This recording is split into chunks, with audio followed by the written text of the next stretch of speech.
Well, good morning, good people. Mark Holmes here, of course, with my buddy Cowboy Joe Boo, as well as Joe Bayer in the house. And as always, I want to say thank you all for watching, commenting, subscribing, and being part of the Joe Boo Sports Report. Without you guys, as well as you ladies, you know that this literally does not work. So let's get open for business here, and let's wake up the football gods here.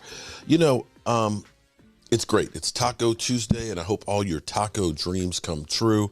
Man, I am so excited. We sit here 121 days, 10 hours, 38 minutes, and 30 seconds away from kickoff of the 2023 season. Tomorrow night, we have the schedule release, and things are going to be different than what it used to be. Growing up and watching football, it's amazing to me how much things have changed. I remember, being a kid, a teenager and stuff, and on Sunday mornings at 12:30, the NFL Today would come on for 30 minutes. That was the preview, okay? Yeah, seriously. You had Jimmy the Greek there who would do his pick section and stuff. You had Jane Kennedy there. You had, God, I can't remember all the people that were on there and stuff. Irv Cross and things. And that's all you got, 30 minutes. And you knew that CBS had the AFC games and NBC had the NFC games. That's just the way it was. Fox wasn't even an issue. Fox was still, just kind of like that, Channel 50 station and stuff that was kind of, just wasn't even thought about having sports. But now with the new schedule, with the new NFL that has Amazon Prime, now we're going to have a Black Friday game. The NFL is going right after college football. The day after Thanksgiving was always college football. The NFL said, screw y'all. We want Black Friday. The NFL probably will not be satisfied until they have a game every night of the week. And I think that they actually risk watering down the product too much. We've got this year where teams can play 2 Thursday night games. Now, I still think that what they really need to do, and this is just my own theory here, because Thursday night games is just not enough time. And I don't know why the NFL isn't on board with this, because it gives them what they want. They want the players to play an 18th game, which is crazy. Why not just have 2 bye weeks? 2 bye weeks. And you have a bye week before you play on Thursday night. Think about it for a second. The problem is you play Sunday. Monday, you're trying to just get out of bed. Tuesday, you're trying to install a game plan. Wednesday, you may be traveling. Thursday, you're playing a game. There's just not enough time for your body to recover and to have a great game. But if you play on Sunday, you get a bye week. You get time for your body to get back in shape. You start practicing on Friday for that game that's next Thursday. You'll have a better product on the field because there's game plans. You'll have players that will be in better shape because they literally just didn't get their brain scrambled and get them re-scrambled 4 days later. The NFL looks like we care about the players. The NFL gets a whole nother week of football. Maybe your team's not playing those 2 weeks, but I guarantee you're still watching football. The bars are still open. And people are there getting their wings, watching football. I know my ass would be out here that extra week with or without the Cowboys. It's time to start thinking about the players on the field too. And this way, it's not just about thinking about the players. That gives you a whole nother week of revenue. And in the end, we know that's what the NFL cares about, how much money they can get from us, Joe the fan. So now they've changed it up to the point where traditionally, forget that's about the window. The games, the leagues, the conferences are free agents. The games are going to flip-flop. So if you got Tony Romo on CBS, I can guarantee you'll see more Cowboys games on CBS because they like the drama of having Tony Romo, of course, talking about the guy who took his position. You can now have 2 Thursday night games during the season. Players are going to hate that. They just do. That's going to go over like a ton of bricks. We'll see the schedule release tomorrow. And you know, what's going to happen tomorrow there'll be leaks all throughout the day. You know, we'll be hearing tomorrow morning about, the season opener is going to be this. The Thanksgiving. And it'll be drip, drip, drip, drip, drip, drip all day long. Now, I'll be down in, not tomorrow, on Thursday. I'll be down in Waynesboro. I'm going to take one of my TVs from the studio. So I've got that in the Red Brick House so we can broadcast. In fact, I think we're going to broadcast from the Red Brick House. Getting closer and closer. Might as well start setting it up as my studio. So that's where we'll be. Now, this year, the Eagles will have the first place schedule, which means they will be playing more division winners. Here's the thing that I started doing this morning. Going back through, the Eagle fans are going crazy. They are under the, see, Eagle fans have a short memory, as well as the talking heads.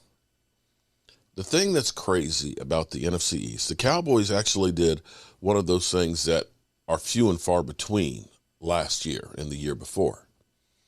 Typically what happens to a team that wins the division in the NFC East is they don't win it the next year. In fact, here's what's kind of startling is on average, since the 2004 season when the Eagles repeated back-to-back championships. Now, I'm not going to throw shade on the Eagles or anything because they ended up winning actually 3 division championships in a row. 2002, 2003, 2004. But I'm not sure that 2004, when you look at it, everybody else in the division was awful. Everybody else, the Commanders, the Cowboys, the Giants, all finished at 6-10. Eagles won by default, much like the Commanders did that one year at 7-9. Everybody was just god-awful. But here's the thing that's kind of crazy is we won the division and we went 12-5, the same record this year before, which has only happened that a team that won the division didn't lose more games. It's only happened 3 times. Only 3 times in the last 20 years did a team from the NFC East not lose more games the next year after winning the division. In fact, sometimes it's just been god awful. On average, the team that wins the division, forget about winning the division again because it hasn't happened since that 2003-2004 season. On average, the team that wins the division drops 3.25 games the next year. Nobody has won more games the following year after winning the division. None. Give you an example. After the Eagles won back-to-back division titles at 13-3, which seemed to be, they owned the NFC East. They went from 13-3 to 6-10. You had our Cowboys in 2008 go from 13-3 to 9-7. You had the Giants go through, win the Super Bowl at 12-4 and go 8-8. You've had some really bad ones. You had us go win the division at 10-6 and then go 3-13. We had us win the division at 12-4 and go 4-12, dropping 8 games the next year. Yeah, now that of course was without Dak. It's not pretty. It's not pretty at all. When you are in the NFC East, you literally go off the cliff. So for the Eagle fans, you are fighting history and trends. That's not even talking about that teams that lose in the Super Bowl, only 8 times in 57 Super Bowls, 56 Super Bowls, has a team lost the Super Bowl and gone back. And only once since the 90s Buffalo Bills. So that's going to be a tough road to hoe. Now I want to listen in for a bit on better, worse, or the same. This is a little analysis from Max Kellerman's show, and see if you agree with it. Yeah, I actually think they're going to be better. I don't think they're going to turn the ball over as many times. You know, I think Dak Prescott had sort of like an aberrational year. So I think this is a team that had a really good offseason. Brandon Cooks as a home run hitter, Stephon Gilmore on the other side of Trayvon Diggs, and Tony Pollard, to me, if he's healthy, he's a frontline running back. So I actually think this team will be better. I know it's a high bar with 12 wins, but I like the Cowboys. Yeah, they're going to be better. The record will stay the same, but the team, the style of play, the things that they do will be better. I think they'll be the same as far as the record goes, but better as a team. You won't see them all of a sudden stub their toe in the ground when they're not supposed to. Does that mean they're going to win multiple playoff games, Key, by stubbing their toe in the ground? We're talking about the regular season, Jay. Oh, okay. All right. Just asking for. Where are you with it, Jay? I think they'll be better. I mean, I think Dak will be better than what he was last year. I'm still like that defense kind of got called out late in the season, but I still think they're trending towards being better. They ain't going to be better than 12 wins. I'm going to tell you that right now. They might hit 12 wins. It's just a lot of wins. You just look at their schedule. They have away games at Buffalo, the Chargers, the Dolphins, the Eagles, the Niners. You're going to find some losses there. Even the home games, Seattle, Giants play them well in Dallas, the Eagles again. Like, you're going to find at least 5 losses in that schedule. I'd say at best the same. Better, worse, or the same. Giants 9-7. Mike. Interesting. I think they're going to be slightly better. Look, things broke their way last year. Getting Darren Waller was fantastic. I think also where they were able to get Jalen Hyatt was a shock to me. So those 2 players really should help offensively. And this guy right here, Saquon Barkley, I think he'll be there at some point. May be a little bit unhappy if they don't get a contract done, but they should be better.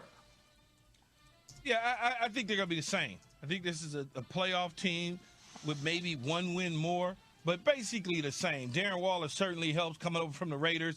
Quarterback-friendly tied in. He's just got to stay on track. I think they need to improve on the back end of the secondary, get a little bit stronger there.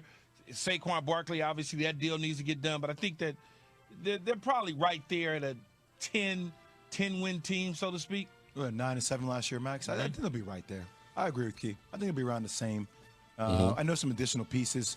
So a lot of things broke the Giants' way in close games.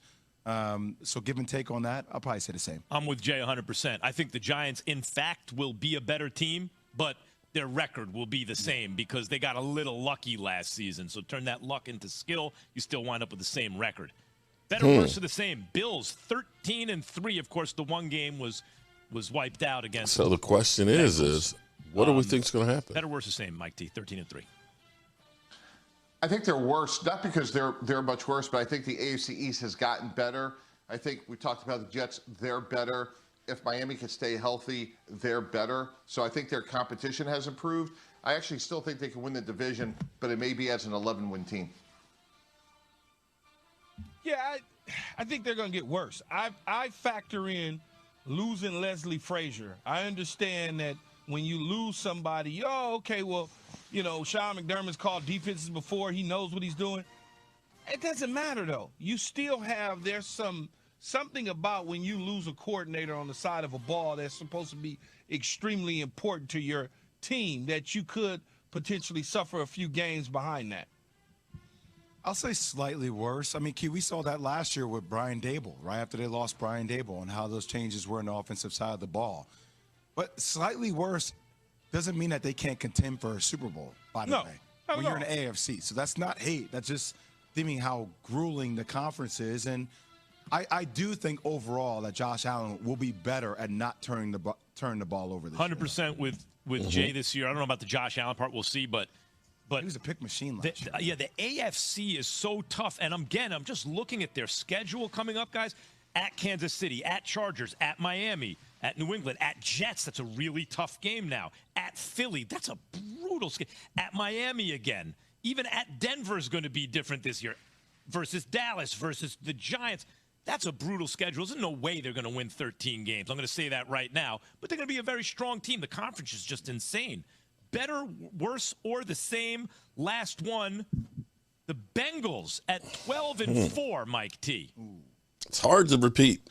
Yeah, I'm going to say worse, not because I think they're a lot worse, although they lost both their safeties, which to me is not insignificant, but I really look more at their division from a standpoint of I think Cleveland will be better with a full season of Deshaun Watson. I think Baltimore may be the most improved team when you think about what Lamar Jackson has to work with now. Nelson Aguilar, OBJ, Trey Flowers, like that's dramatically better from where they were. So I just think by those two teams getting better, that's going to impact the Bengals record. Worse by one game. That's all. They'll be worse by one game. I hear you guys. It's probably right. All right, so that's good enough for us. We've gotten through our division and things. So the question will be is, can the Eagles buck the trend and, you know, the 13-4, can they buck the trend, win the division again, and not have the dreaded 3.25 game drop? We'll have to wait and see. If they do that, then I will definitely have to give them credit. All right, good people, we got lots of work to do here at the Man Cave before we get ready to go back down on the red brick house. And as always, I appreciate each and every one of you guys, as well as you ladies. And I hope you have a great day. I'm going to try and get some work done because I've been so excited about Mozzie Smith and wanted to do some film breakdown on him and how he will impact the defensive line as well as help the whole defense. Just have not had the time to be able to do it. Unfortunately or fortunately, life has gotten in the way. As always, I appreciate each and every one of you guys. Our coach here, and as always, I want to thank you all for watching, commenting, subscribing, and being part of the show.